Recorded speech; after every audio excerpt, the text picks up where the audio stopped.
Does that sound fine?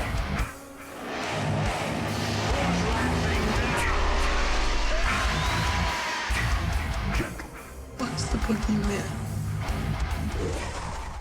Welcome back to the Moonjuice Metal and Horror Podcast, the podcast where we live and breathe heavy metal and horror, but are afraid to shit on both of them. I'm Mike. I'm Matt. So you may have noticed that we missed a week. That is actually my fault because I am touring the UK and internet here is garbage no matter where you go. So my fault. We did also have the loss of a pet, Mike's ferret, Freddy, who passed during the last week. Mike, that was your oldest ferret, right? Yeah, I was the oldest one. He was 9 years old. I mean, it started the first time he started to get a little bit ill when we wanted to record this episode the first time, and then I had to take him to several emergency vets because my regular vet wasn't open. Then my regular vet said he had heart problems and fluid in his stomach, and that the only thing we could do is give him heart medication and what's it called, Entwässerungs, stuff to get the fluid out of his stomach, and just say, okay, let's see how he'll be next week. But that technically would be tomorrow. Yeah, and then over the weekend he died. He appeared to be better on Friday, but he just went to bed Friday night, and Saturday morning he was dead. Died in his sleep at least, right? Well, I'm sorry, Mike. Yeah. And yeah, I'm just going to say, if ever one of my animals passes, we're probably going to miss an episode too. So I think everybody understands that. But Rip Freddy, rest in peace. Are you planning on getting another ferret? No. Dude, I still have 3 more. I know, no. But like ferrets are pack animals. So if one of them's missing, isn't like everybody thrown out of whack a little bit? The other 3 are, yes, but they're managing. Yeah. Okay. All right.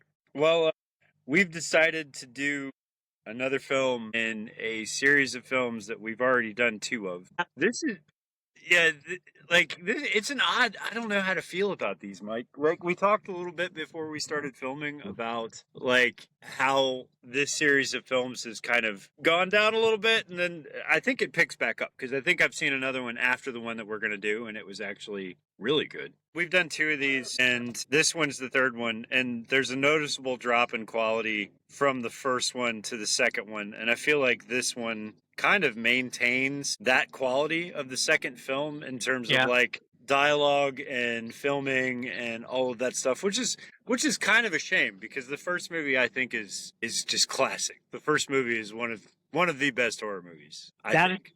That's true. I mean, definitely the first movie is one of my most favorite horror movies of all time, and I agree with you that it's a brilliant movie, and all the other movies were fine story-wise when it came to the continuity, how they continued the story or whatever. That was all fine. When it comes to quality, how should I say it? Of course, the others were all B movies. I haven't seen all of them. I've seen 4. So I'm not sure if the one I saw after this was the 4th, 5th, or 6th part. That I'm not sure. But as far as I remember, even that one was on the same line of quality as this one. So basically, the first one was a very good horror movie, one of the best horror movies of all time. But this, specifically the others too, the others I've seen, they were all B movies. On the point, these were like movies that are aired on free TV sometime at 11 o'clock or midnight on weekends when nobody watches TV. Those type of movies, or just flat out movies from the asylum. And when it comes to this movie specifically, the way everything is set up, the way it's filmed, and specifically the locations it's filmed, it feels like this movie could have been by the asylum. Yeah. But overall, in general, the movie has a good plot. The characters are fine. It's written well and everything, so it's not really that bad. Yeah, but I wouldn't call it bad. Still, I mean, even though, yes, I enjoyed it, I can't really say that I liked it. You know, I mean, it's fine. There are funny scenes to it, but I did not like this one compared to the first 2, because this one just took specifically what I did not like from the second movie and just doubled down on it. That's what I feel like. Yeah, it does feel that way. I don't, like we were talking about before we started filming, I don't really feel like there's a huge difference between this film and the second one. I think the direction, the quality, the dialogue, everything from this film feels like it is absolutely a sequel to part two. I don't think it's worse. I don't think it's better. But the thing that these movies suffer from is that if you're a fan of the first movie, which is a great movie, then everything that comes after it is going to feel like a letdown, right? Because it's not the first movie. In terms of quality, dialogue, everything, it's not the first movie. Well, I would not say that. I never even when I saw Wrong Turn. You fucked it up again. What movie are we doing today, Mike? Okay, we're doing Wrong Turn 3. Jesus Christ. Yeah. I love it because we try to do this and it's you every time. You're like, oh, when I saw the first Wrong Turn movie. Not the first, the second one. Yeah. Yeah, but okay, now that we got it out of the way. I did not. I never had the feeling that Wrong Turn 2 was that was let down. You know that. I mean, I never had that feeling with that movie. I liked it. I thought there were certain aspects to it that I thought were not necessarily that good. And it felt a little bit like an Asylum movie. Yeah. But it I would say it was not in the way with Wrong Turn 2 that I would say it would make it a bad movie. There's just one aspect, like the filming of Wrong Turn 2, in my opinion, does kind of make it feel like a movie from the aside. And this movie just really just doubles down on it. You know, I mean, the way the movie is set up, the way it's filmed, the dialogue, how characters act. I mean, the characters in Wrong Turn 2, even though a lot of them were unlikable, like the creepy guy and the jock and all the others, those were all characters that were good fleshed out characters. And they all had their backstories, they all had their issues here and there and blah blah blah. But with this movie, to me, they're all just very one-dimensional. Yeah. Pretty much the majority of them. And it's like, well, for anyone knows, that's why if you see the thumbnail, this is about a bunch of convicts that get in a car wreck and they're walking through the woods and come across three fingers. That's kind of the overall plot of the movie. Huh? What in itself, the idea itself, I think is actually pretty cool because that does separate it from the, other two movies. But it's just all of these convicts are the most stereotypical convicts. And to be honest, they of course, absolutely are. Yeah. Of course, I don't really know much convicts, so it's not really like I can say if this portrayal of these people are realistic or not. You just have like the two typical white trash guys and then the other criminal Latinos that are just showing the both extreme sides. You can probably, I guess. Yeah, that's the idea. It's the two extreme sides of prison culture. You got your white supremacists, and then you got your Mexican gangs. Yeah, and I don't know. It's just overall, it's very on the nose.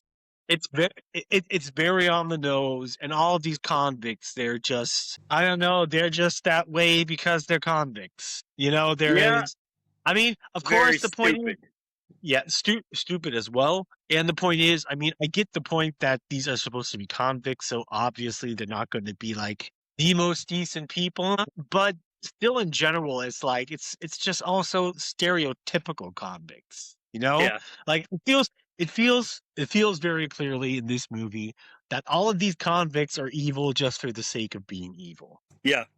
And for those not familiar with what Asylum is, because I know I even being a horror fan, I did not really know what Asylum was, but those are the guys that make Sharknado, right? And so yes, exactly.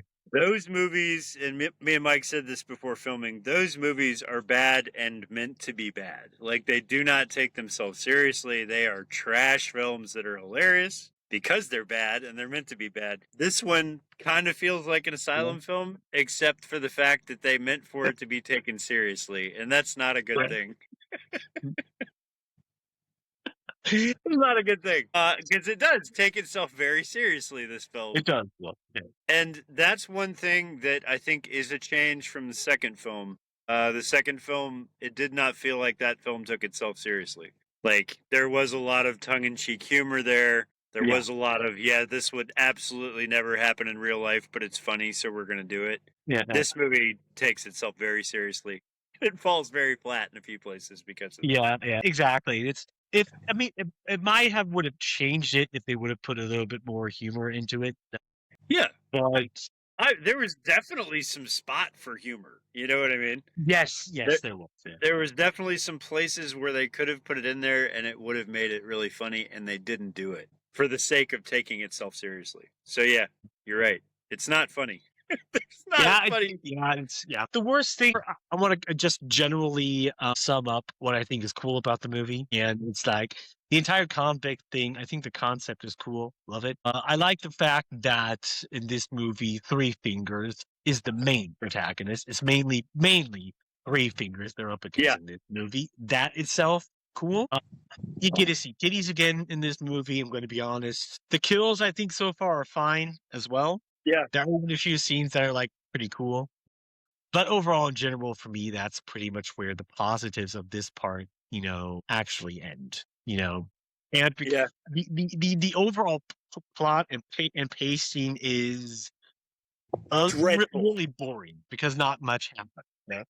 No. Yeah. The same thing keeps happening over and over and over again without any change. Yeah, I mean, in this movie, this is literally, for a very large portion of this movie, they basically walk through the woods in a circle, and they even acknowledge that in the middle of the movie. They do, yeah.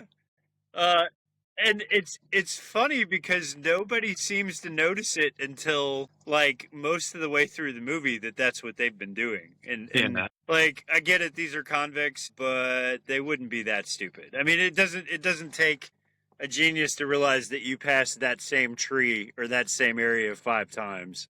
And not a brilliant idea because they're getting picked off one by one too. Yeah, Like the situation does not get better. So I don't know. It's like they wrote themselves into a little bit of a hole here with what was going to happen in this movie. I don't think it's a bad movie. I really don't. Like I didn't watch this and dislike it. I was genuinely like interested for most of it, but nothing happened. Absolutely nothing happened in this film. A couple of cool kills. That's about it. All right, so before we get too much into this movie, Mike, we might want to scoot on over to the ritual of name butchering. Yes, the ritual of name butchery. But guys, before we get into that, if you like our podcast, please don't forget to give us a like on this video, comment, and subscribe to our channel because it really helps us out. Yeah. Well, okay, then we have Wrong Turn 3. It starts out with Tom Frederick plays Nate. Tamer Hassan plays Chavez. Jeanette I don't think you butchered that one. What? I think that was right. I don't think you butchered that one. I think that one was right. I did butcher that one. Okay. Then we have Jeanette Montgomery plays Alex. Jill Colrin. Colrit plays Floyd. We have the guy from Kingdom Come Deliverance, Tom McKay, that plays Brandon. Louise Cliff, who plays Sophie James. Borisia Lief plays Three Finger. And Christian Contreats playing, Willie Your Ass. And then we have... Willie Your Ass? What? Willie Your Ass. Willie Your Ass. No, it's Juarez. So you're Willie Your Ass. Okay. Then, of course, last the Emma Clifford plays Deputy Allie Lane. Okay. This chick is the most worthless actress in the movie, dude. She has like the most pointless parts. Yes, but she's also the hottest, I think. Yeah. Yes. But her point is pretty pointless. Yeah, that is true. But that is absolutely. Yeah, okay. So, then after that, I think we can finally get into the movie. Yes, and what a banger of an opening! This opening, Mike. So it's almost as if they wanted to knock off everyone that you see in the opening scene as quick as possible. That's what this feels like. Like, let's just put a bunch of unlikable people on screen, show some titties, and then kill them all. That's cold opening.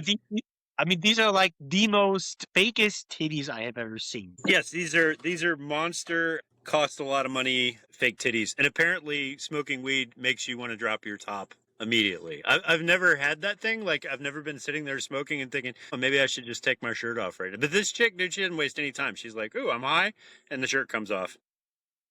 Yeah. She's also the I mean, first to die, isn't she? that is true. That is true. He's the first. Oh, is she? I think she's the first to die. Yeah, yeah. We have, but So, not. yeah, it's kind of like Friday the 13th rules. Yeah. The minute you start smoking weed or getting naked, you die. This just Yeah. reinforces that rule. Mm-hmm. True. That is true. As is done in a lot of horror movies. And start here. Yeah. Okay. Yeah. Well, just as Matt said, the movie starts out pretty very fast with the first few kills, and it like happens literally within the first 5 minutes. You have like these people there on canoes down the river. They stop, to take a break. Then happens what Matt says. These chicks start smoking pot, and the one feels the need to get naked. Her boyfriend comes. They start banging. Not in the middle while they're banging, you just see an arrow come right through her breast. And Yep. right when he was, of course, holding her tits, it went through her breast and through his hand as well. He obviously panics and runs. Yeah, the cool thing here is too, she gets one in the chest, and if you're Yeah. watching the unedited version, she immediately gets one through the back of the head as well, True. which Yeah. goes through her eyeball and sticks her eyeball through the arrow, and it's sticking out of her face, and she falls on her back with her eyeball on top of the arrow. And Three Fingers walks up, looks at her like, "Oh yeah, this is great." Pulls the eyeball off and pops it in his mouth and chews it up, and then Yeah. goes to kill the guy. Yeah, okay, it's funny. I mean, there's more or less a cat mouse scene between Three Fingers and the guy. What at the end, he shoots him a few times. The guy's painfully running through the woods. It finally ends with the guy stepping into one of Three Fingers' traps, and he has like this trap coming up that fully slices him. In generally, I would think a cool idea, but this is so bad CGI. Yeah, so it's bad for the death part. So like when he gets cut into three pieces, I love that. The idea is cool. He gets cut into three pieces by this thing that comes up, and the CGI on that part is bad. But then it slips right after that into practical effects, where you see what was left of his body kind of fall. And as it falls like a book would fall, like one page, a second page, a third page, all on top of it, and it goes slap, slap, slap. And that's all practical effect, and that looks cool. That like saves it, because if the only thing you see is that CGI part, then it's a terrible kill. Thankfully, they filmed the rest of it after that. Yeah. Okay. Well, after that, it cuts back to the prison, and this movie is clearly a redneck versus convict movie. You have a lot now going on in the prison. It's introducing like the different characters that are going to be in this movie. The majority of them, of course, are convicts, but I'm not sure if we've mentioned this already. I think, but I don't know. This is the way this movie is filmed. I've already mentioned it. Just makes it feel like an asylum movie because the dialogues are, in my opinion, bad, really bad. They're very, very clunky. Yes. Yeah, they're like very, very clunky dialogue. They are on the asylum level bad, with the exception that the dialogue makes sense logically. It's not usually the case with asylum movies. No. Yeah, and all what? No, well, no. I mean, at least Asylum tries to make sense with the dialogue, because Asylum is there to be bad for bad sake. Like it's meant to be bad, but the dialogue has to be cohesive in some way because the rest of the film is not, right? Yeah. With this movie, the dialogue, it's almost like somebody loaded a bunch of words into a shotgun and then fired them. And that's the dialogue you get. It makes no sense. And on top of that, it's overly stereotypical of like prison life, racism, stuff like that. It's like, let's just be as stereotypical as we can with this. Yeah. They were very stereotypical. Yeah. With all the convicts in this movie, you have like clearly the two extremes of a gang. You have like the white supremacist fraction. Then you have the it's Mexican. I think they're supposed to be or South they're like they're Mexican gangs or like Hispanic gangs. Usually in prisons, what happens is if you speak Spanish, you end up in the Hispanic gang. Okay. Yeah. No, so basically it's like those two, like fractions we have when it comes to convicts. except for two exceptions. No, we have like the cop or the prison guard, and then we have the undercover agent, Right. and we have the Kingdom Come Deliverance guy. No, Yeah. Right. yes, And he is what is he, Mike? He isn't he like a disgraced Marine or something? He's a disgraced Marine because he killed some people that were either in his platoon or Yeah. he did some kind of war crime where he killed some people that weren't supposed to be killed, and that's why he's there. And his whole thing, and it's a big plot point in the movie. His whole thing is that he didn't do it. Like, whatever they said he did, he didn't do. He's actually a good guy that was in a wrong situation, and that's why he's in jail. And all of the actions that we see him have throughout this movie kind of prove that, right? Yes, yes. He's one For of the the most more part. milder, the more nice ones. You can say one Yeah. of the more nice convicts. Yeah. However, it's also pretty much in the beginning. There's a lot of things that are not really make sense because what I might get to a little bit later. It jumps to the changing room of the guards where they're having this discussion or whatever, and you have like this prison guard that, by the way, wants to become a lawyer. For what reason? Yeah. He's having this discussion with his friends. It does not make a lot of sense. Is you have like they're inconsistent with what at least in the first 5 minutes, with what these convicts are wearing, because on the court, all of a sudden they're wearing total normal clothes. Then when they pick up this one Hispanic convict that is in his cell, he's wearing entirely different clothes. By the way, he's wearing jeans, as if he was going to go out to a bar or whatever. And then they take him to the room where now we're all getting all of these convicts ready, and then he's just instantly wearing this typical prisoner overall. Yeah, it's like that's I'm surprised you noticed that.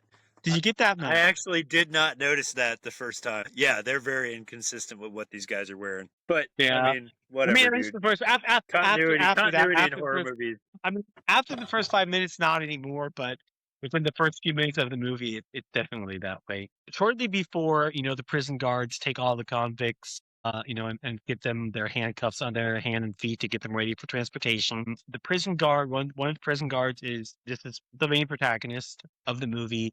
He's being set aside in a different room with his superiors, telling him that they have this one guy that's an undercover agent, and he's trying to get some information from, I think, the other Hispanic convict for reasons I don't care. I forgot. I have to be honest about that. And he says, fine, okay, whatever. And that only him and that other convict know that. But then, of course, they get all of the convicts into the bus and start transporting them. I didn't really get where they're being transported to, but they never said. However, they never said, Mike.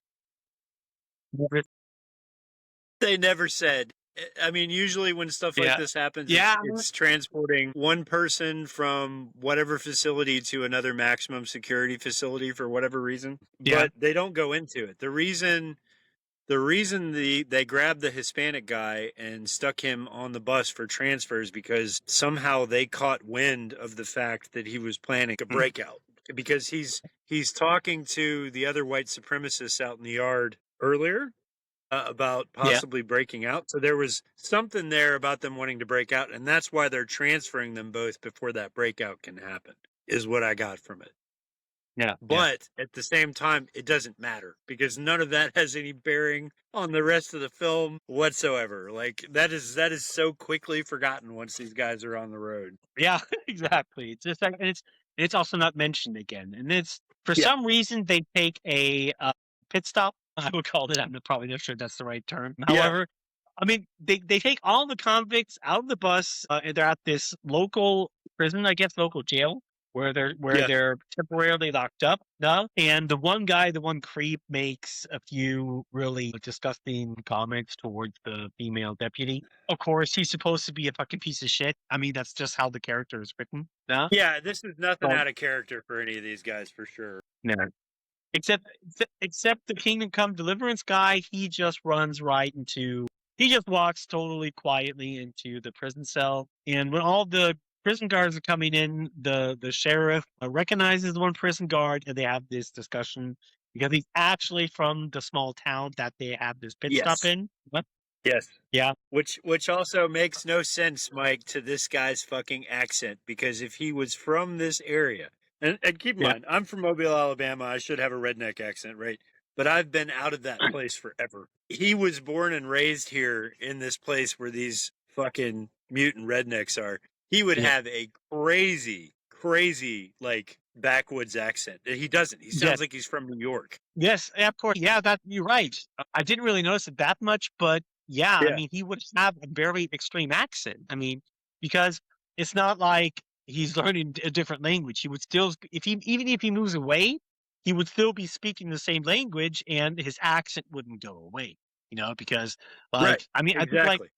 the effect that like the accent of a person gets weaker over time. That happens when you speak an entirely different language, not with you stay Yes. within the same language. So yeah, Exactly. yeah, And yeah, makes sense. he's that bothered me because you would think, okay, so this guy's from that area. He would have at least a slight accent. But not only is he from this area, he knows the fucking woods, Mike. He knows the woods. He knows like where these people live. He knows how to get around it. He is basically Yeah, like from their part of the woods. So this doesn't fit at all. This was yeah. an oversight in acting for sure. But whatever, doesn't matter.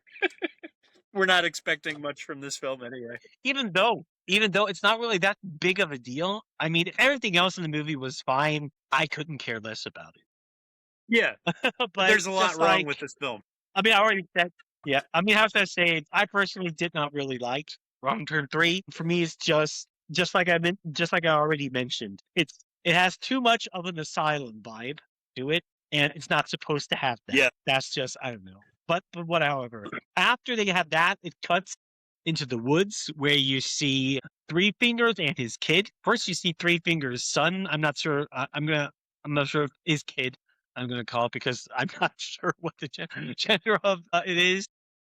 I'm assuming it's a Is it a male boy or a because girl? Or I don't know. I'm Yeah. assuming it's a male, but just because it kind of looks like a male. But this is the same child we saw at the end of part 2 that he was feeding a Yes, finger to at the end of the movie.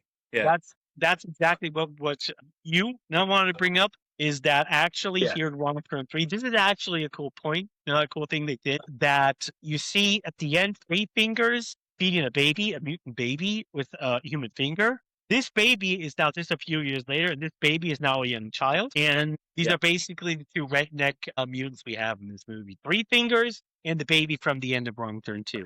And that's where it cuts to the woods where you yeah. have like this child trying to set up a trap, but the trap falls back on him and he gets impaled by it.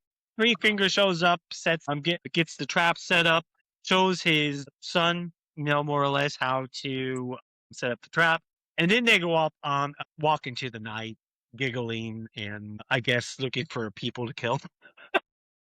Yeah. Also, did you notice this is like one of those things that I think is great because the only thing that we know about Three Fingers from the first movie, I don't. He was in the second movie too. The only thing we know is that he giggles and laughs, right? So as far as we know, that's how he communicates. And when he's talking to his kid, all they're doing is giggling back and forth to each other. Did you notice that shit? Yeah. Yeah, I noticed it. Yeah. He's like, and the other kid's like, and they're just like doing this stupid redneck laugh back and forth. I'm like, what a way to communicate. Holy fuck, dude. Yeah. Okay. Yeah. Yeah.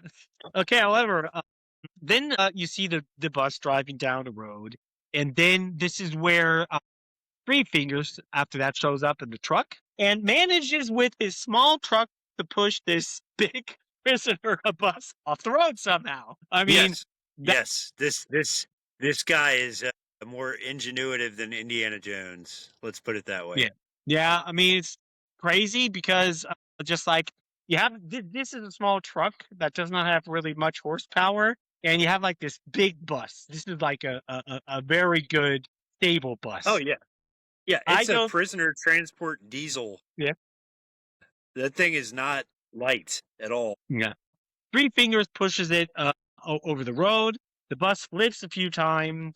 The people that survived that get out, the convicts and the prison guards. The prison guard tries to keep the entire situation, intact, that he's in control and blah, blah, blah. But the one Hispanic prisoner, it's Chavez, I'm just gonna call Yeah. him Chav from now on, or Sure. Chavez. Sure. Huh? Yeah. However, but Chav, manages to take the weapon from the prison guard, and they have a short discussion about who's in control now or whatever.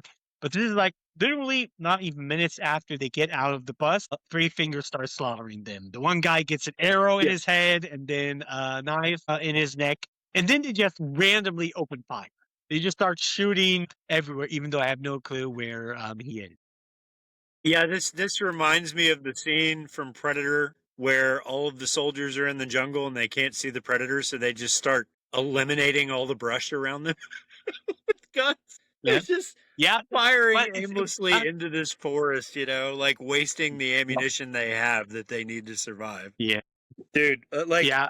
can we say poorly trained prison guards? These guys are the most absolute rookies in the world. Like there's a plan for this kind of thing when it happens, and not only that, but like right before Three Fingers hit them with the truck, they were looking back at his truck saying, "Hey, this might be somebody trying to break these guys out. We should take precautions." Right? So and they do nothing. they're trained for this kind of thing to happen. And they just completely fail at this. Like this is the most rookie mistakes you could possibly make as a prison guard. But these guys, I don't know, like bargain bin prison guards, dude. Bargain bin. Yeah, and also they only send 2 of them. I mean, I just have the feeling usually if you would have a prisoner transportation, they would have, I don't know, more guards. I would say like they would at least have more than one gun. They have like a shotgun and they have one gun. Yeah, I mean, I don't know. I can only tell you how the military does it. If you've got like 2 prisoners, if it's just 2 and you're transporting them, you have an armed guard in the cab with the prisoners, and then you have 2 people up front that are driving, right? So there's 3 automatically, and that's for 2 prisoners. This is like 9. Yeah. So yeah, you're right. They are completely underarmed and unprepared for anything that could possibly happen here, and it shows. Yeah, it does. Yeah. I mean, however, okay, then they get out. They know that that Three Fingers is behind them, but they have no clue what actually Three Fingers is. They just think he's some wacko in the woods killing them. But here already I have like 2 or 3 people that already get killed off by Three Fingers. They manage to get out to flee, and the prison guard eventually the Shav, forces the prison guard to give him the keys, and they open up their handcuffs on their arms and their legs, and well, then they just basically start walking through the woods. There is a short discussion they have on what exactly they're supposed to do, because they have like this crazy guy following, surrounding them and is more or less hunting them. But it's just a pointless discussion where basically you have like 10 people sitting in the woods, basically summarizing everything that has so far happened in the movie. Yes.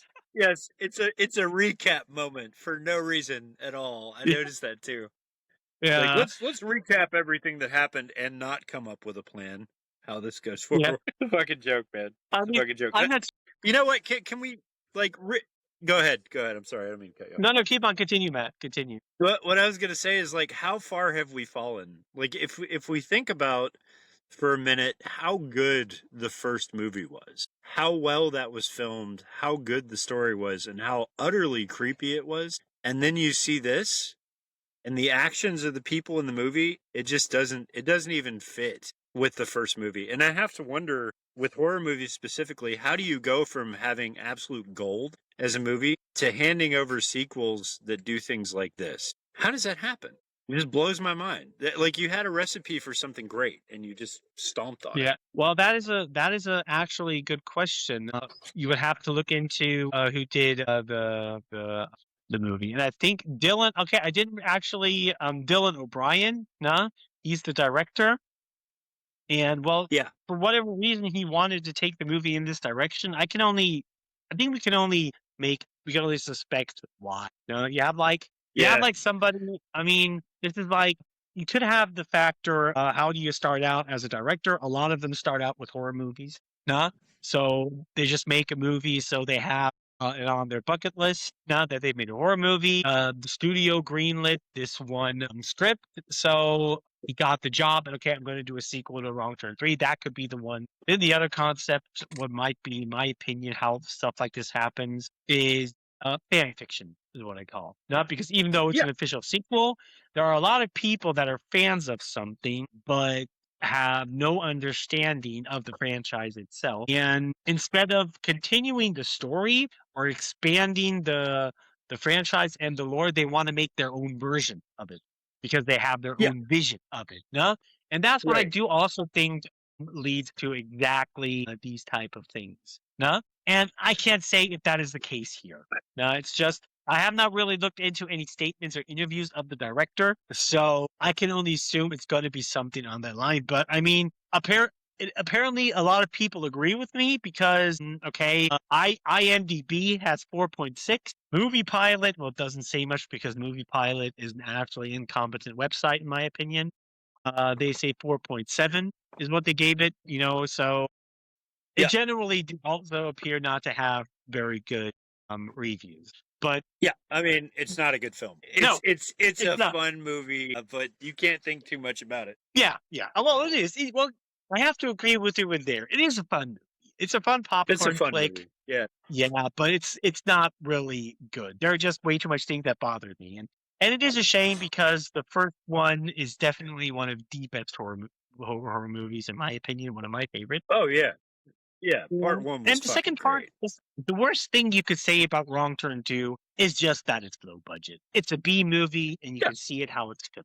No, but other than that, that's literally it. Low budget is not necessarily bad. Like, there's a lot of great low budget horror movies, but yeah, the quality went down with part 2.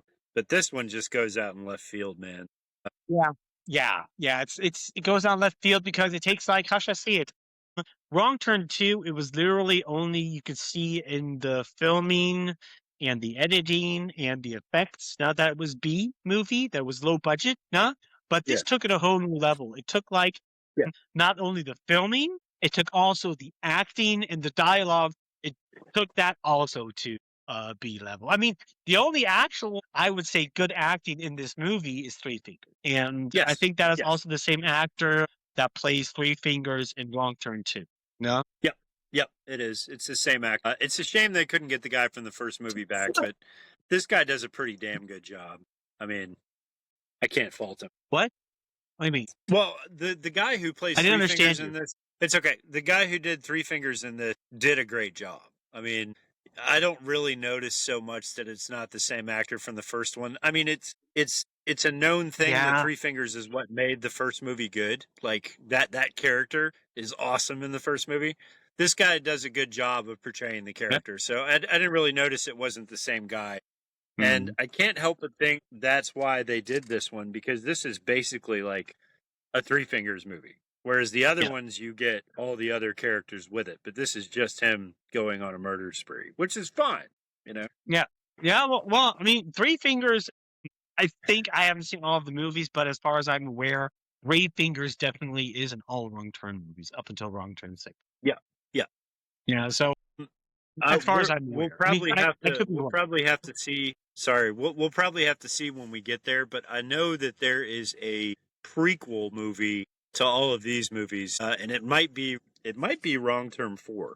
But it's a prequel that shows how a lot of this stuff happened, and Three Fingers is in it, and that one got great reviews. So we might have to look and see what that one's like. You mean a prequel to the others? It shows how these mutants were created or whatever. Is that what you're talking about? Because that might be Wrong Turn 6, and I think that is that is the one I saw. Okay, yeah, it's like a prequel. Yeah, I'm not entirely sure, but however, we'll eventually, I think, when we do the other Wrong Turn movies, we'll probably notice that. But however, then they basically go walking through the woods until they hear somebody. They hear noises or somebody walking. They instantly think it's Three Fingers, and Shav just starts blasting the shotgun. And then this is where I think Alex, that is actually one of the girls from the beginning. She somehow managed to get out of the Three Finger cat mouse situation alive, and she, after Shav has more shots out of this shotgun than I think actually go in it. It blasts everywhere because Yeah, I'm not okay. I don't know much about weapons, but this looks like one of those shotguns where you like open it up and you put like two shells in it and then close it again, right? Or am I totally This wrong? this shotgun is not a double barrel breakaway. This is this is more of like a combat shotgun style. So this thing would hold Ah, up to 8 casings. okay. I'm really not good with weapons, so No, it's okay. It still makes however, no sense because he fires like 12 times. yeah. This is the funny thing. This is the funny thing with the shotgun. He fires in exactly the same direction where Alex comes jumping out in the same direction with a shotgun and with 12 times and somehow doesn't hit her. That Yeah. is awesome. Yeah, it makes no sense I mean, whatsoever. that makes that makes the stormtroopers look like the best snipers in the world. I mean, if you if you manage to not hit somebody with 12 shots out of a shotgun, definitely you're even lower than the stormtroopers when it comes to that. Yes. And not only that, Mike, but the stormtroopers have like a single round shot, right? It's not like multiple shots at a time. This is a shotgun that is capable of firing up to 280 rounds of shrapnel with one shot. Yeah. So you would hit something. It's impossible. Literally Well, impossible. but Matt, that just shows how bad.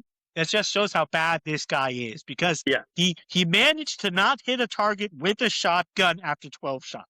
Yes. That's Yes. that Literally that impossible. gives the word incompetence an entirely new meaning.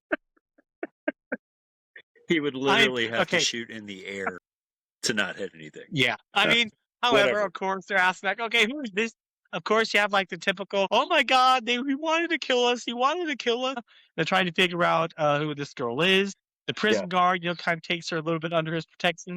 And then, yeah, okay, they agree to let her go walk with them.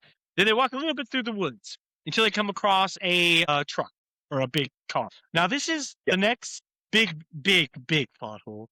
How the fuck did this car get in the middle of the fucking woods? There's no Same road. thing. There is no hill.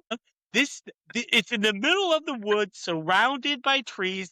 How the fuck did this truck get into the middle of the woods? Somehow flip, and this must have flipped brutally because it's standing on the wrong side. Yes. And so basically, somebody drove this massive truck through the woods where the trees are like not more than 2 meters apart. Right. Somehow was driving so fast, it hit something. This truck must have went into the air, flipped multiple times, and then landed on the floor again without any other trees. Because all the trees are standing the way they were. Yes. And even though none of these trees are further than 3 meters apart, so it's like, okay. It was not well thought out. Let's put it that way. Like I think that's they were like, we need a truck in the middle of the woods with money in the back of it because that's plot armor. So let's just make sure that truck ends up in the middle of the woods. We don't have to explain how it got there. Just put it anywhere. I mean, but who truck. knows? Who knows? You can maybe easily explain it away because in the first two time when you've seen like all of these mutants, how they keep all these cars or driving them somewhere else. They even done that in Long Term too. So who knows? It could be one of the kids took this car for a joyride. Sure. One of the mutant kids, I guess, or whatever. Yeah, or something. Sure. I don't know. I guess. Or maybe they just had fun by planting dynamite underneath it. I don't know. They open up this car and you see like they find this money and they're all of a sudden, oh, we're rich. And this is also kind of situation where you're like, okay, these guys are fucking idiots because I think they have way more bigger issues on their hand because they know they have this murderous guy running around. So I understand that they would want to take a little bit of the money, but then Chav is like, oh no, he literally forces everybody to take 2 bags. Yes. This is the dumbest shit ever. And nobody in this situation would do this. I don't care how money crazy you are. Yeah. I don't think the majority of people would be this money crazy. Even when it comes to the end, basically what happened, that makes also the people look like idiots. But however, the one prison guard, I think that's the what's his name? The Boy Scout, I'm going to call him. I also remember his name. Yeah. However, sure, the Boy Scout prison guard, finds a gun in the transporter. and gives it to his colleague that is injured, that can barely walk. Right. Does not Right. check if the gun is loaded, but gives it to him. However, when Shab wants to force the other guard to carry the money bags, that by the way he can't because he's so badly injured he can barely walk. That prison guard pulls out a gun, wants to shoot Shav, but the gun is not loaded. So Shav, I think, shoots him instead. Shoots him in the head. Yeah, this is. I'm not sure. I know they got this pistol that this guy had from inside the truck, right? So where the money truck. I think this. Yeah, they found it in the money truck, and his buddy handed it to him because he was wounded, and he figured maybe he could take one of them out. He didn't bother to check if it was loaded, which would have been a really quick, easy thing to do, even if they weren't looking at you. But he didn't do it. So he handed his buddy a free ticket to hell by being a rookie and not checking to see if the gun is loaded. Mike, by the way, this is something that this kind of goes off topic, and we already know that this movie is playing loose with the rules. But if you are a prison guard, then you know your way around weapons. You know what a weapon feels like that is loaded and what a weapon feels like that's not loaded, because there's a serious weight difference. So if you are someone who is used to a weapon and you pick it up, you automatically know if it's loaded, even with one bullet or not. And he didn't get that either. So it's just like, maybe he wanted this guy to die. Poor bastard. Yeah. Whatever. My camera fell over again. When you were saying this, okay. What the fuck? Mike is having technical issues, everybody. I'm going to leave this in because this is hilarious. Okay, now stay. Fucking God damn it. Okay. No, the fun of making a podcast when you're traveling. Yes, it's all my fault. It's all my fault. Okay. No? There you are. Yeah. Okay. 100%. Yeah. Okay. I think it was just lagging, but I think, as he says, how this thing went down. I think how we fell in so far before because we're a little off topic now. I think you can see how the budget for each sequel was less and less and less. I mean, Wrong Turn 2 had $4 million budget. I'm not sure how much the first one had, and this one only had $2 million budget. So wow, this is okay. Now, this is weird because Wrong Turn had a budget of $12.6 million. Okay. And Wrong Turn 2 only had $4 million. Wrong Turn 3 only had $2 million budget. What is weird, but okay. I would really like to see, just so we check it. Oh, I have a list here of it. It's crazy. For some reason, all Wrong Turn movies apparently had a budget around $2 million. Okay. But for $2 million, you could have at least gotten someone who knew their way around like prisons and guards, and someone to like let you know what's possible and what's not possible. But then again, they may have just been ignoring all that and saying, "Hey, you know what? It's a stupid horror movie. Who cares?" Yeah, but I mean, there's so much of things that would not happen in this movie. I mean, dude. It's going to be funny. It's going to be funny when we get around to doing Wrong Turn 6. It only had a budget of $1 million. Ouch! Ouch! Wow. That's a long way to fall for a series that started with an amazing film. And it did not even, this is funny, it was not even released in theaters. It went directly to DVD. Well, this one wasn't either. This was, part 3 was a direct to DVD. Yeah. Mm-hmm. This one was a direct to DVD as well. Yeah. Yeah. Yeah. I mean, so everything past part 2 was a direct to DVD. Dude, what is nuts, dude? It shows. Yeah, it shows. It shows. However, they take these money bags and start walking off the van. This is when the undercover agent gets taken out the exact same way the guy in the beginning does. And I think they walk out a little bit down the road, and then they get attacked by Three Fingers Kid, the young boy. They easily take him out. I'm not sure somehow because he runs into the trap that Three Fingers and the kid set up. Then they somehow notice, of course, obviously because by the appearance, that he somehow belongs to Three Fingers, and they kill the kid. This is like, I'm sorry, I know how a lot of convicts are, but these are not any convicts that are like, child abusers or whatever. But I just feel like this is, even for convicts, insanely evil. It's not only that they kill him, they cut his head off and leave it for Three Fingers.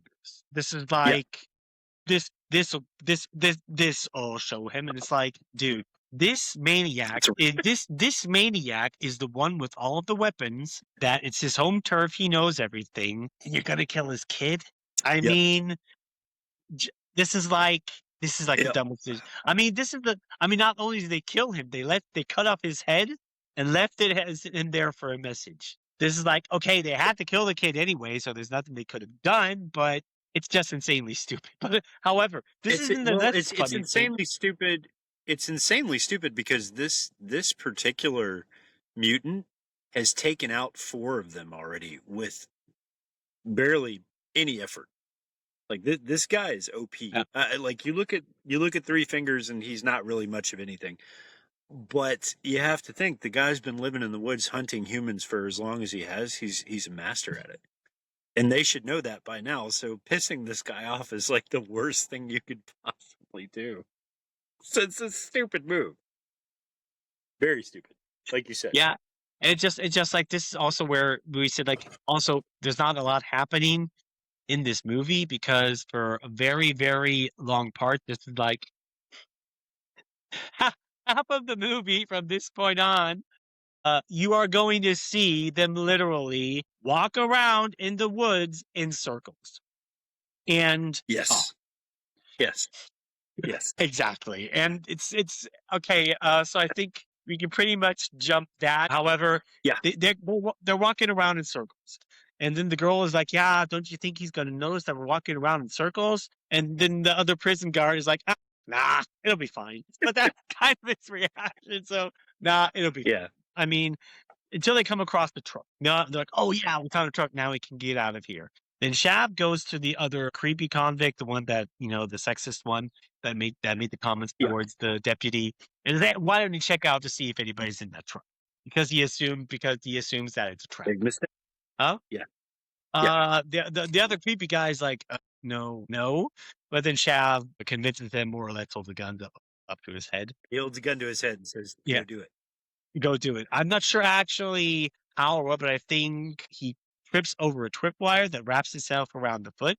At this point, you see Three Fingers pop up of the truck and turns the truck on and drives away with this guy. Yes, and what a way to die, dude! This has got to be extraordinarily painful because this is all barbed wire that he's wrapped up in, and now he's dangling in this barbed wire from the back of a tow truck, being driven through like really bumpy woods. Like this has to be the worst way to go for anybody in this film so far.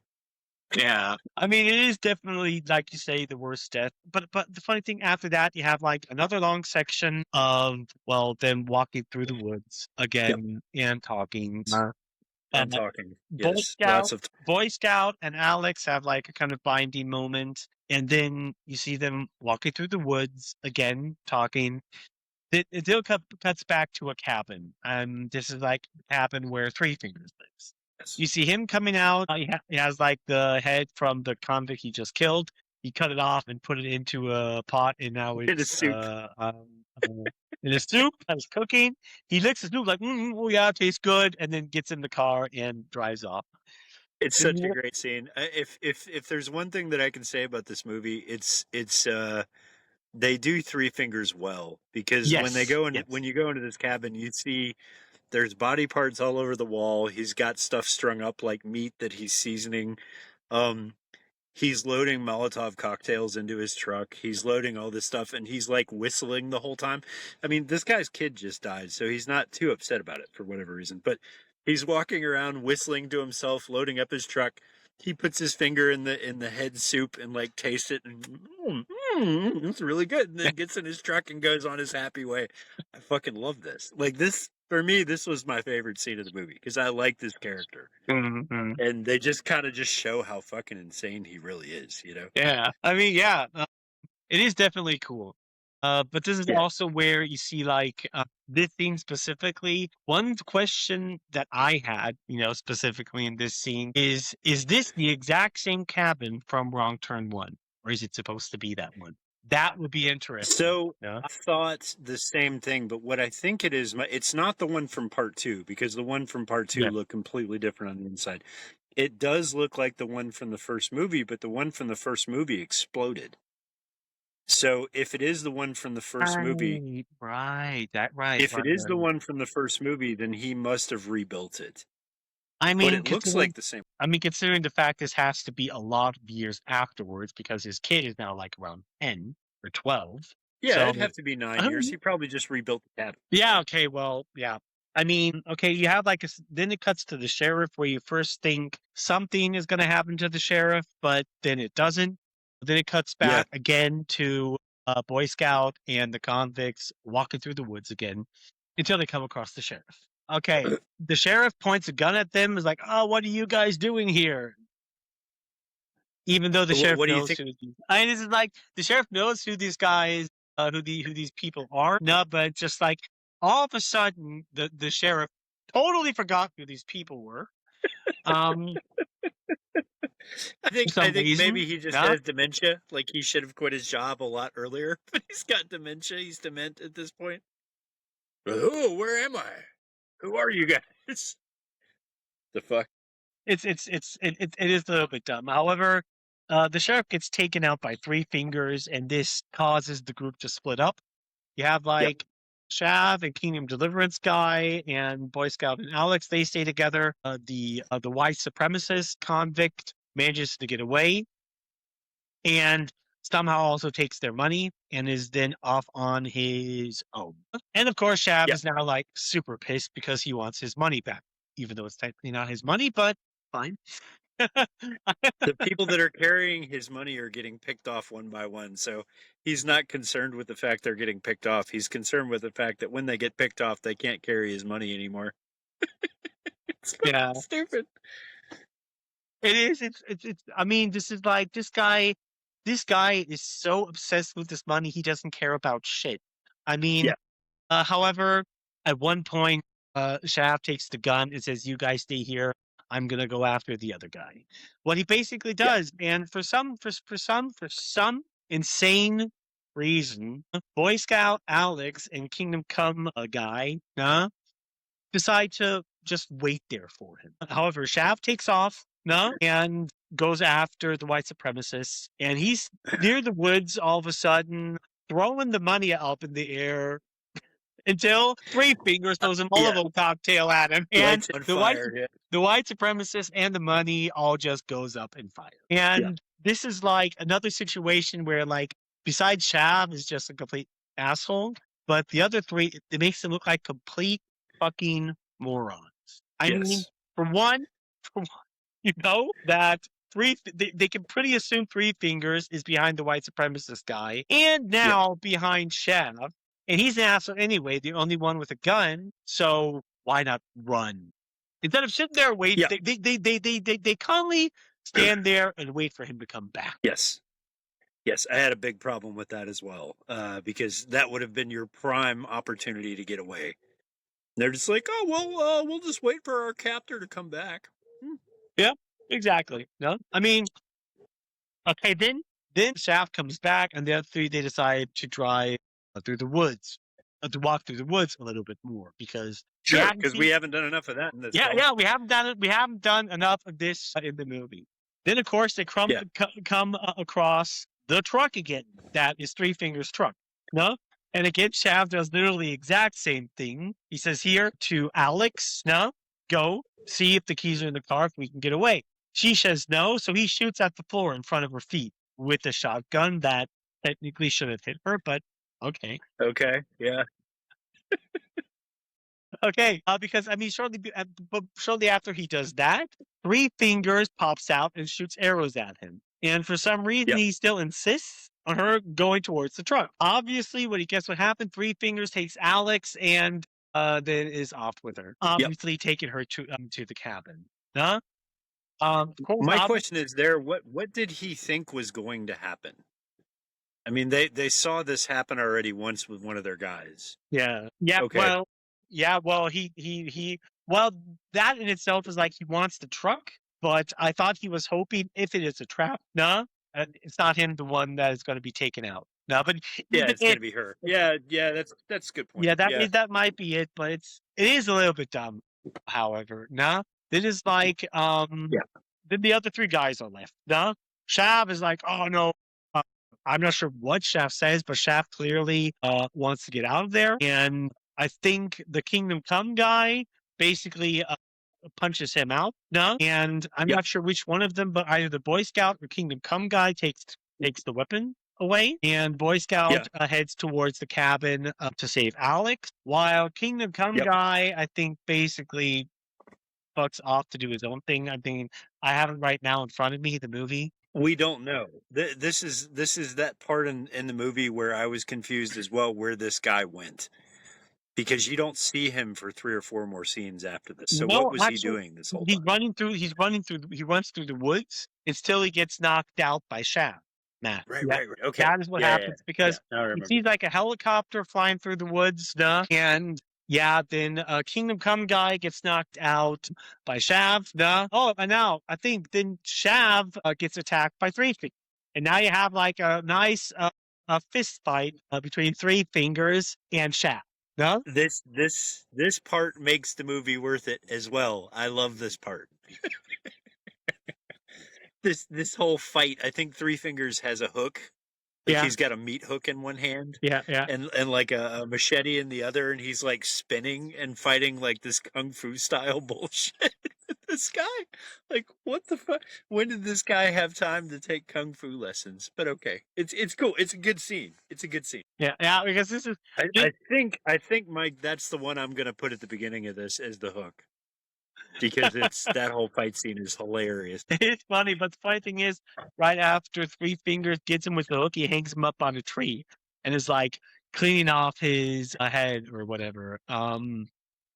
Yeah, he eats his brain. Yeah, that's So, what he eats his brain. and this is one I had to go look up because they cut it out of the version that you can get here in Germany. But he hangs him up, and then he cuts open his skull and like starts eating his brain while everybody else is standing around. It's fucking cool. It's a good kill. Yeah, yeah, definitely. Funny scene, by the way. I mean, shortly before that, you see like Boy Scout running through the woods, and all of a sudden, a dog approaches him. Somehow he knows this dog. Somehow I don't know where this dog comes from. Somehow it might have been. Sure. However, a police. Sure. I mean, a canine, a police dog shows up is okay. However, right when Three Fingers is eating Shaft's brain, this is where Kingdom Come guy gets back up, and his half of his face is covered in two blood, so now he's more or less Two-Face, even though it's unclear why he has blood on half of his face because he just got knocked out. But I mean, Sure. Okay. okay, Okay. Yeah. Makeup department had extra blood laying around, so they were like, "Well, we might as well use this because it costs like $10 of our budget." yeah, exactly. Okay, however, then you see then Boy Scout. I mean, because after that, I think after that scene specifically, you don't see Kingdom Come guy anymore. Shav, at least at this point, goes to the cabin. I mean, to Three Fingers cabin, and then checks everything out to find Alex because that's clearly who he's looking for. He sees all of these mutilated corpses, these body parts flying around. He sees the head of Three Fingers Kid that is now like put on a pedestal, that like an altar or whatever. Very Jason Voorhees of him. Exactly. After checking out everything in the cabin, he finally finds Alex, frees her, and on their way out, the Boy Scout and Alex are attacked by Three Fingers. We have this fight. There's a scene here. There's a scene here, Mike. I wanted to mention. As he's rescuing her, he looks over at the wall and he sees the dead body of the female cop that we saw earlier in the police station. So what that means is at some point she left out with the sheriff to go help him find them, and she was captured by Three Fingers because that's her body that's hanging up on the wall. No, I didn't notice that, dude. I did not notice That's her. That's her. So this poor woman got like 3 scenes in the movie and then got killed off screen, which is sad because she was actually a pretty decent actress. I don't know why they underutilized her that way. Yeah, I mean, okay, then during the fight with Three Fingers, something happens that, Police dog comes up, attack Three Fingers. Three Fingers kills the dog. You don't see it happen, but it happens. Huh? Yep. Horror movies. Then, Three Stop Fingers. killing dogs in horror movies. Exactly. Three Fingers come back, wants to kill a Boy Scout, and when Alex comes up with, I'm not sure if it's a machete or something, but impales Three Fingers. He falls down on the floor, and then both Alex and Boy Scout walk out of the cabin, get into the truck, and then drive off into safety. Well, as you would guess actually that that's the end of the movie, but no, it is not, because this Yes, is like if you know who Three Fingers is, then you know that this is not the end. this is not the end. Now, however, I mean, No. yeah, you see that Kingdom Come guy walking a little bit through the woods, but that's pretty much it. But this is like this scene specifically. I remember watching this movie when I saw it for the first time. I was like thinking, "You fucking idiot!" Because Boy Scout, now like shortly after that, I think it might be a few weeks or a few days or whatever, a few months later, I don't know. No, goes out into the same part of the woods again during the day to get the rest of the money. Where it's like you clearly and this is not necessarily only it, because I forgot something. While they're driving away, they're attacked by Three Fingers. Yes. Yes. That I was going to totally, correct you on that if you didn't come back yeah. to it. Yeah.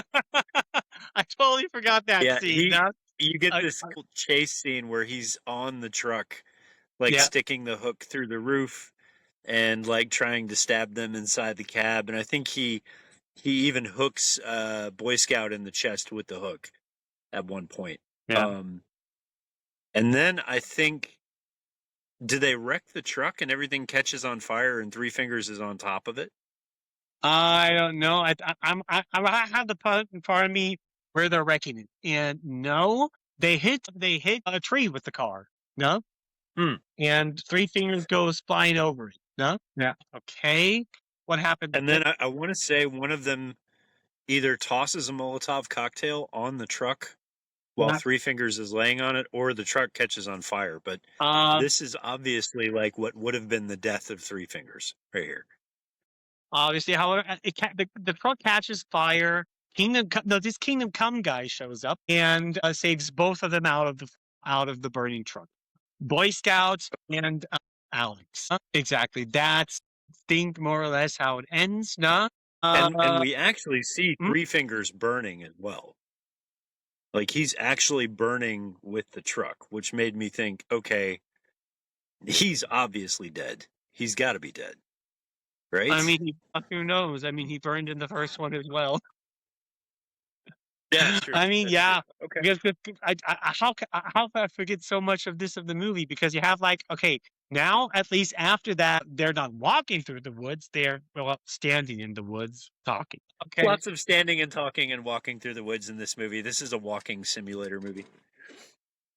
yeah. Well, now not only, however, I think Kingdom Come guy, he takes a run for it because he knows that the cops are going to come, while Boy Scout and Alex just sit down on the road and do nothing until they're eventually picked up by the cops. Because the cops, you see, like this is like 4 or 5 cars coming, looking for them, probably looking for the missing convicts over it. That is pretty much, you would assume, the end.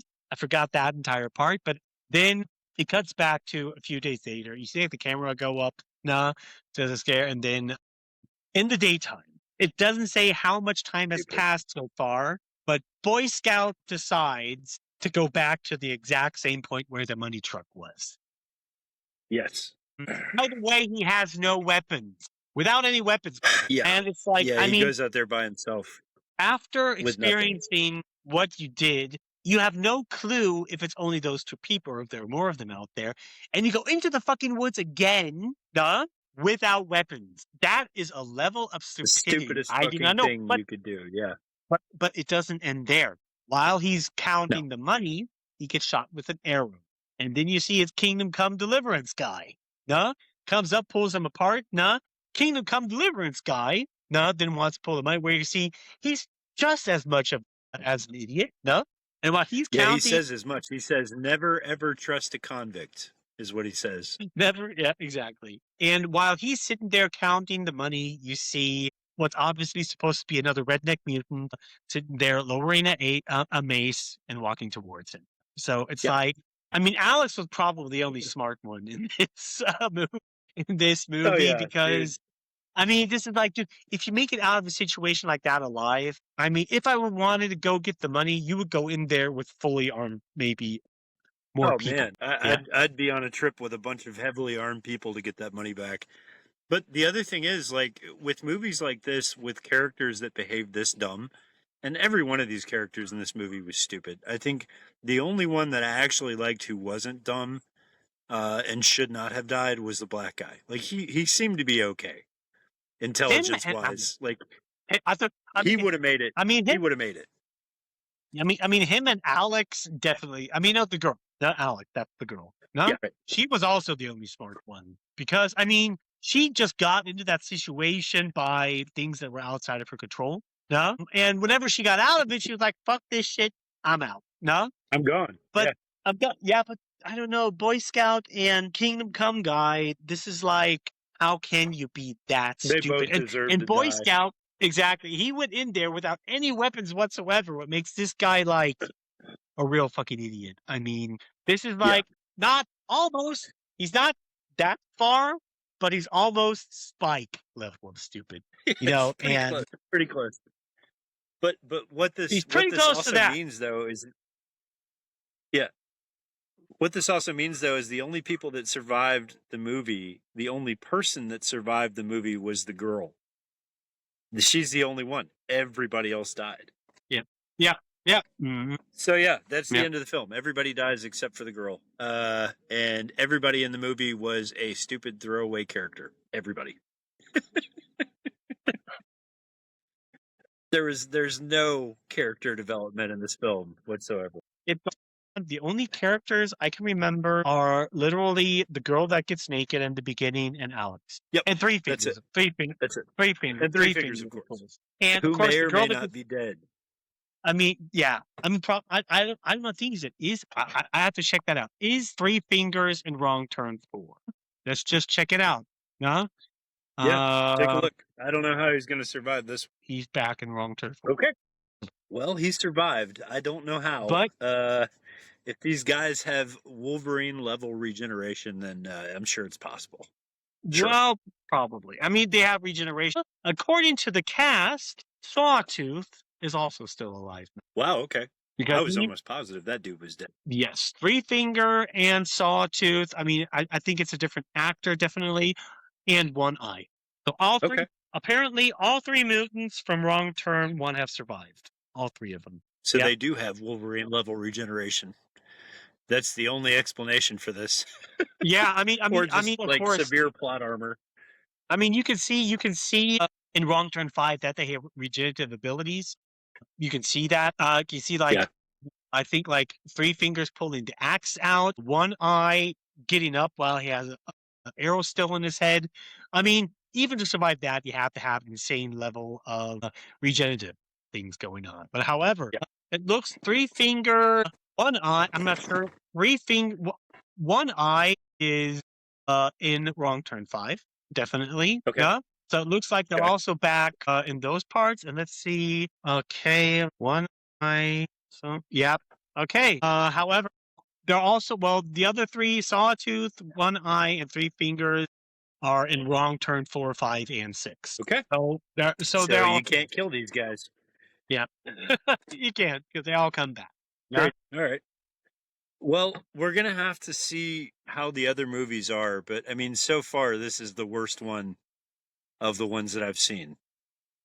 Definitely, yeah. It is definitely the worst. The worst one. Yeah, yeah. There's a couple good scenes that make this one worth it. I feel like the whole kung fu fight scene was worth it. And I feel like seeing Three Fingers in his cabin, like all happy and whistling and like getting his Molotov cocktails together and his truck packed and tasting the soup at the same time was pretty good. But other than that, dude, this whole movie is just people walking through the woods arguing with each other. Yeah. Would not recommend this one. If you want to skip one of these movies, this would be the one to skip. Yeah, I think that, I mean, how should I say? I haven't seen 4 or 5. I mean, I'm not sure which one I saw. Apparently, I think if now looking after it, I think it was Wrong Turn 6 that I saw. So, but it could have been 4 or 5 too. I don't know. But so far, yes, this is the worst one. The worst one. Okay. So we're in agreement. Yeah, we are in agreement so far. Yeah, we are totally in agreement. So the other thing that kills me, and I feel like we're gonna need to do this other movie on this podcast just to like bash the shit out of it because it was bad, is the reboot. There's a reboot to this entire series, and they go in a completely different direction with it, and it did not work at all, and I do not know why they did it, but we'll have to throw that on here maybe next year or something. The reboot for Wrong Turn. Like they had the opportunity to come back and do something really good with it, but they didn't, and that pisses me off because the first movie is a great movie. Yeah, it is. It is. Yeah. But I mean, yeah, the first movie is like one of the only slasher movies that I would be considered, one of my favorite movies. Because I'm not really that much of a fan of slashers, but Wrong Turn always, I don't know, it was different, and I considered it one of my favorite movies. And it's just it's a shame. It's great because Wrong Turn 2 was like, yeah, okay, it was poorly filmed, it was low budget, but it was still a good movie. Yeah, overall in general. Yeah. But then Wrong Turn 3, you were like, I don't know. It was. Yeah. You can have fun with it, but it's not a good. No, it's not a good movie. It's asylum bad without being good. If that makes any sense. Yeah. And with the exception that it's not supposed to be in a bad movie. Yes. But at least we got it done. I mean, if we're gonna do the rest of them, we got to do this one. It's just like Friday the 13th. We're going to end up doing all those, and that one's got some stinkers in it too, man. Friday the 13th has some terrible movies. I remember, I actually, when it comes to Friday the 13th, I only remember seeing the first 3 and the remake. Those are the ones I remember. Yeah, I liked the remake of Friday the 13th. I thought it was great. I really did. I liked it. No, I remember all of them. The remake was good. Yeah. And I think we've talked about this before. They took some liberties with that one that I wasn't really happy with, but overall it was a good movie.